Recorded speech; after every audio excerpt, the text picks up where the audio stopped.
लेकिन अच्छा क्वेश्चन है।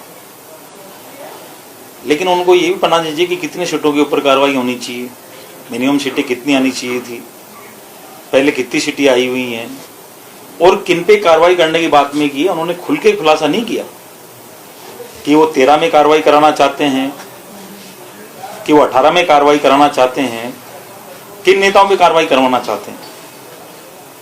मैं बिल्कुल स्पष्ट रूप से कहना चाहता हूं कि ये जो सरकार आई है इसमें सबसे बड़ा जो योगदान है पायलट साहब का योगदान है।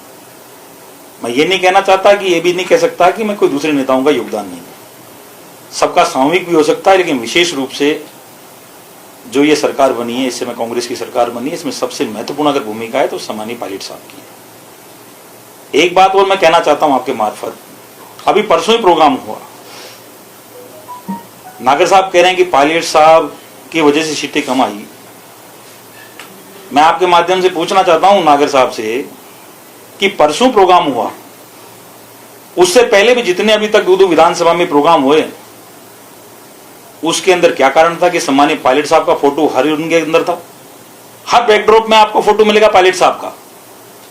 तो किस क्राइटेरिया में था कि जनता उनको पसंद करती है, कार्यकर्ता उनको पसंद करते हैं, इसी वजह से तो उनके हर प्रोग्राम में पायलट साहब का फोटो था। कई बार तो ऐसी स्थिति बनी है कि उनको दो बार थैले छपाने पड़ गए राशन सामग्री के, कई बार उनको मास्क दोबारा छपाने पड़ गए। अगर सचिन पायलट की लोकप्रियता नहीं होती तो वो किसी भी स्थिति के अंदर अपने बैकड्रॉप के अंदर सचिन पायलट जी का फोटो नहीं लगाते। वो कह रहे हैं कि टिकट काटे,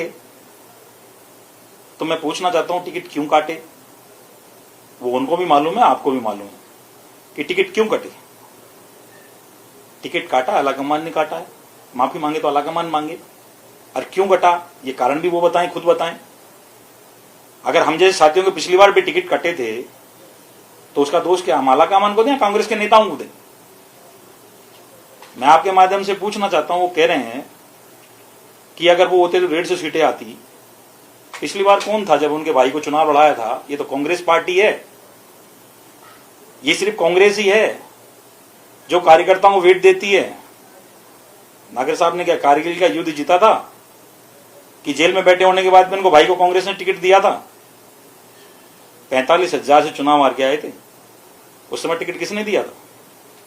किन के ऊपर कार्रवाई चाहते हैं? वो खुल के बताएं ना, बोले कि किन के ऊपर कार्रवाई चाहते हैं। बिल्कुल कार्रवाई होनी चाहिए, लेकिन कब की होनी चाहिए और क्यों होनी चाहिए ये बताने का कष्ट करें। मैं आपके माध्यम से बताना चाहता हूं 2.5 साल हो गए, 2.5 साल। 2.5 साल में कल ही नागर साहब का स्टेटमेंट क्यों आया? उससे पहले तो आज तक कोई स्टेटमेंट नहीं आया। क्या दलितों के लिए, SC ST के लिए कभी कोई बात बोली है उन्होंने? 4 बार के विधायक हमारे सीनियर नेता हैं, कभी कोई बात की? ADM लगाने की, SDM लगाने की, कलेक्टर लगाने की कोई बात की कभी भी? अगर किसी की सिफारिश की होगी तो दूसरे लोगों की है। जब बात खुद के ऊपर आ गई,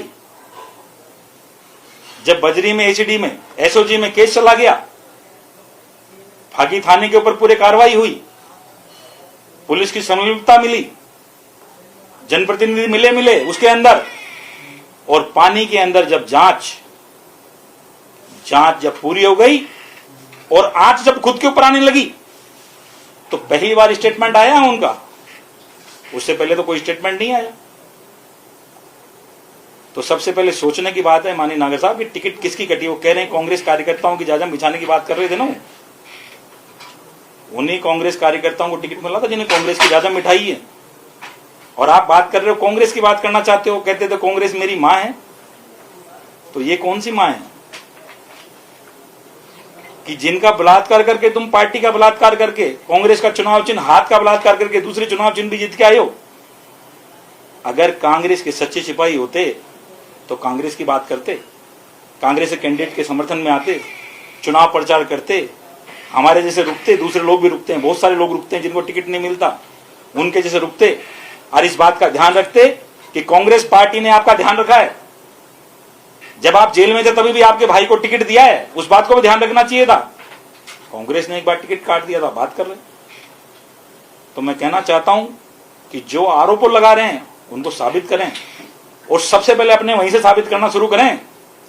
सबसे पहले 2.5 साल से किस हैसियत से लगा रहे हैं पायलट साहब का फोटो?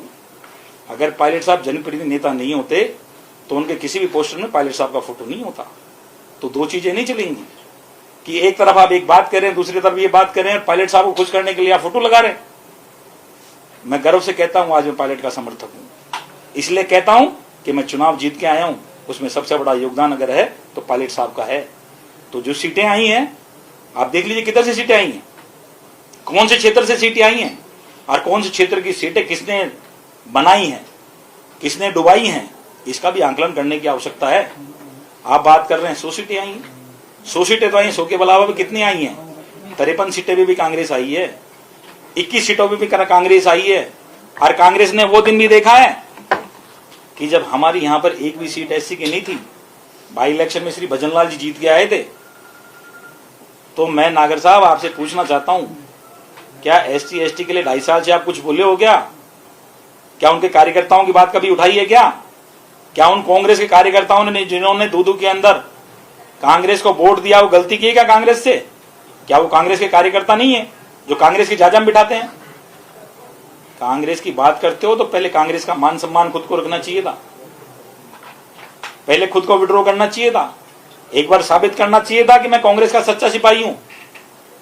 हमने साबित करके पहले भी बताया है कि जब हमें टिकट नहीं मिला था तभी हमने कांग्रेस कार्यकर्ता के साथ में खड़े थे। तो आज आप चुनाव निर्दलीय जीत के आ गए और बात कर रहे हो कांग्रेस की। आप कह रहे हो कि 80% लोग साथ हैं। मैं तो ये कह रहा हूं आपका कौन सा पैमाना किसके साथ है किसके साथ नहीं है? आप अपनी बात कीजिए।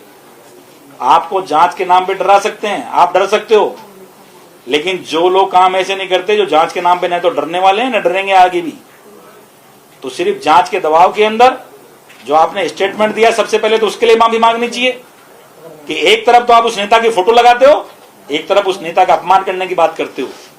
तो ये आपको सोचना चाहिए, सबसे पहले शर्म आपको आनी चाहिए, आपको मांगनी चाहिए माफी कि जिस नेता का फोटो लगा के आप उपयोग कर रहे हो पूरे 2 विधानसभा क्षेत्र के अंदर, और एक तरफ आप ऐसी स्टेटमेंट दे रहे हो, सबसे पहले माफी आपको मांगनी चाहिए और खुलासा करके कहना चाहिए कि कौन सी टिकटों की बात कर रहे हो, किसने टिकट काटी है किसने नहीं काटी, आप कौन सी सन की बात कर रहे हो, 13 की बात कर रहे हो 18 की बात कर रहे हो, ये भी खुल के आपको कहना चाहिए जिस जनता आपकी सुने। तो इसलिए आपसे निवेदन करना चाहता हूं कि जो भी आज राजस्थान में घटनाक्रम हो रहा है, राजस्थान की जनता जिन्होंने पायलट साहब को चेहरा देखा था, दूसरे नेताओं का भी सहयोग रहा, मैं ये नहीं कहना चाहता हूं उनके जैसे कि किसी का सामूहिक सहयोग नहीं रहा, लेकिन अगर विशेष रूप से सहयोग रहा है तो पायलट साहब का रहा है, और पायलट का योगदान इस राजस्थान की जनता भूल नहीं सकती है। आपके कुछ चुनिंदा लोग इसको दबा नहीं सकते हैं।